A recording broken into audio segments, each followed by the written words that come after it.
Believe it or not, the Wi-Fi you're probably using to watch this video was pioneered by a Hollywood actress. That's right, not a scientist in a lab coat, but a silver screen goddess from the golden age of cinema. Her name was Hedy Lamarr, and while she was once called the most beautiful woman in the world, her mind was even more stunning than her looks. Back in the 1930s and 40s, Hedy Lamarr was a massive star.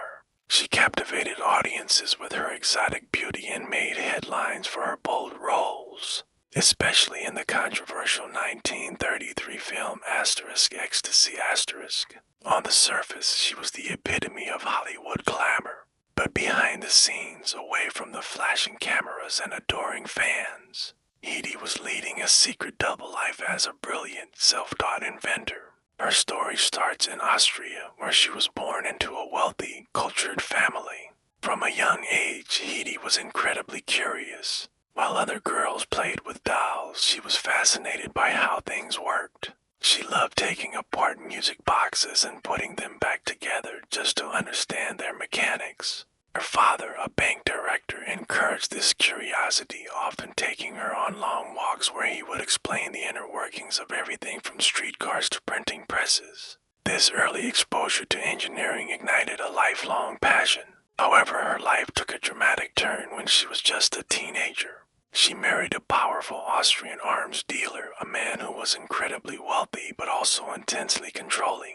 He treated her like a beautiful possession, a trophy to be shown off at lavish parties. But this gilded cage had one silver lining. At those parties, Hedy was privy to conversations among top military officials and weapons scientists. She sat quietly, absorbing every detail about advanced weaponry, especially the new radio-controlled torpedoes. This marriage felt like a prison, and Hedy knew she had to escape. In a real-life spy thriller moment, she disguised herself as her own maid and fled, first to Paris and then to London. There she met the head of MGM Studios, Louis B. Mayer, who was so taken by her beauty that he offered her a Hollywood contract on the spot. She sailed to America, ready to start a new life and become a star. And she did. She starred in films alongside legends like Clark Gable and Spencer Tracy. But even at the height of her fame, she never let go of her love for inventing. Between takes on set, Hedy's trailer wasn't just a dressing room, it was a workshop. At a drafting table set up where she would sketch out ideas. She was a true engineer at heart, constantly trying to solve problems. One of her early ideas was a tablet that dissolved in water to create a carbonated drink, like a soda. It didn't quite work out, she said. It tasted like Alka-Seltzer, but it showed her inventive spirit was always active. Then World War II broke out, and Hedy felt a deep desire to contribute to the war effort against the Nazis. She knew her inside knowledge of military technology could be valuable. She was particularly concerned about radio-guided torpedoes, which were a powerful new weapon but had a critical flaw. Their radio signals could be easily jammed by the enemy, sending the torpedoes off course. Hedy thought, what if you could make the signal jump from one frequency to another, randomly and rapidly? If the transmitter and the receiver both hopped frequencies in sync, the signal would be impossible to jam. This was a revolutionary idea, but she needed help to make it a reality. She found an unlikely collaborator in George Enthile, an avant-garde composer known for his wild, experimental music.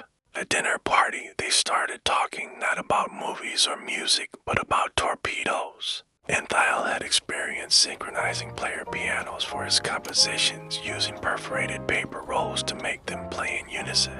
Hedy realized that this same principle could be used to synchronize the frequency hops between a torpedo and its guide ship. Together, they spent months working on the invention. They combined Hedy's concept of frequency hopping with Enthile's knowledge of synchronization. The result was a secret communication system that used a mechanism similar to a player piano roll to switch between 88 different frequencies, the same number of keys on a piano. In 1942, they were granted a patent for their groundbreaking technology. Excited, Hedy presented her invention to the U.S. Navy. She was a patriot, eager to help country win the war. But the Navy's response was dismissive. They looked at her, the glamorous movie star, and couldn't take her seriously as an inventor. The idea of a Hollywood actress creating a sophisticated military device was just too far-fetched for them. They reportedly told her she'd be more useful selling war bonds, using her pretty face to charm the public into donating money. So she did. She raised millions for the war effort, but her brilliant invention was shelved, deemed too complex and perhaps too unbelievable to come from someone like her. Hedy never made a single penny from her patent. It expired years later, and she quietly moved on with her life and career. For decades, her contribution to science and technology was completely forgotten. It wasn't until the 1950s, during the Cuban Missile Crisis, that the Navy finally revisited her idea and installed a version of frequency hopping technology on their ships. But the true impact of her invention came much later, with the dawn of the digital age. The principles of frequency hopping spread spectrum technology, which she had co-invented in her trailer, became the fundamental building block for countless modern wireless technologies. The Wi-Fi that connects your laptop to the internet. It uses frequency hopping, the Bluetooth that connects your phone to your headphones. That too, even the GPS system that guides you on the road owes a debt to Hedy's wartime invention. It wasn't until the 1990s, when Hedy was in her 80s, that the tech world finally began to recognize her monumental contribution. She started receiving awards from the scientific community, belatedly acknowledging the genius they had overlooked for so long. In 2014, she was posthumously inducted into the National Inventors Hall of Fame, finally taking her rightful place among giants like Thomas Edison and the Wright brothers. Hedy Lamarr once famously said, "Films have a certain place in a man's life, but that is not forever. Invention is."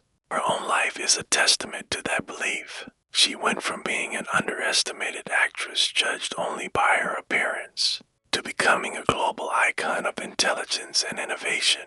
Her story is a powerful reminder that genius can be found in the most unexpected places, and that you should never judge a book, or in this case, a brilliant inventor, by her cover. Without Hedy Lamarr, our connected, wireless world might look very different today.